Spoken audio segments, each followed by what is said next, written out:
Well, in other news, right here in America, the Supreme Court will soon decide whether to strike down Idaho's near-total abortion ban. The justices heard arguments yesterday.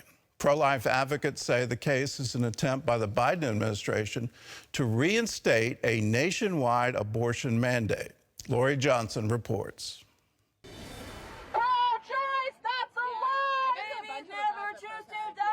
Demonstrators on both sides of the abortion divide made their voices heard at the U.S. Supreme Court. I don't want legislators telling me what I can do with my body. Abortion is murder! CBN's Tara Mergener was outside the High Court as it heard the second abortion case in the past month.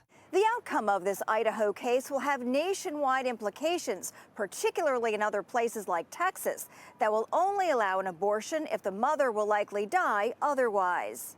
The Idaho law allows doctors to perform abortions only to save the mother's life. The Biden administration argues that violates a federal law known as EMTALA, the Emergency Medical Treatment and Labor Act, which requires hospitals to stabilize ER patients who can't pay.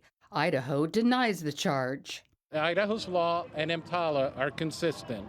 They both seek to protect the lives of women and their unborn children. Conservative justices pointed out EMTALA doesn't specifically mention abortion, but does identify an unborn child as a patient. So in that situation, the hospital must stabilize the threat to the unborn child. And it seems that the plain meaning is that the hospital must try to eliminate any immediate threat to the child. But performing an abortion is antithetical to that duty.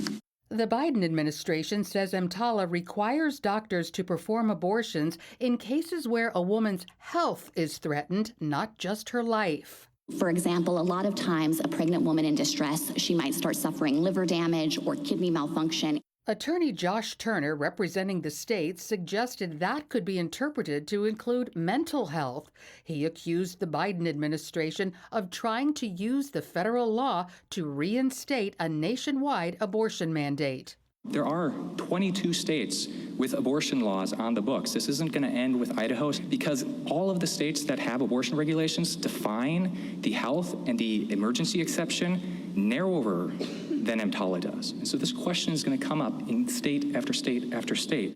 On the issue of conscience, the Biden administration said EMTALA does not require doctors who oppose abortion to perform them against their will. The court will issue its decision on this case in June. Lorie Johnson, CBN News.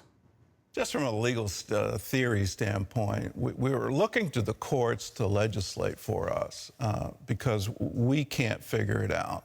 And I think that's an absolute mistake. It's been something where the Supreme Court has literally taken power from the people. And they've done it apparently with our willing cooperation.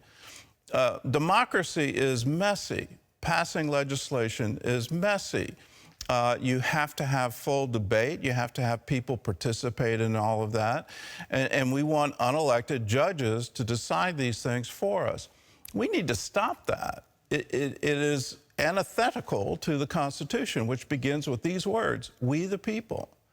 We have to take responsibility for our culture, for our society, for our future, for the future of our children and our grandchildren.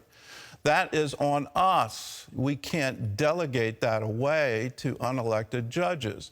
That's the fundamental problem with Roe. That's a fundamental problem with the concept, is it constitutional or unconstitutional?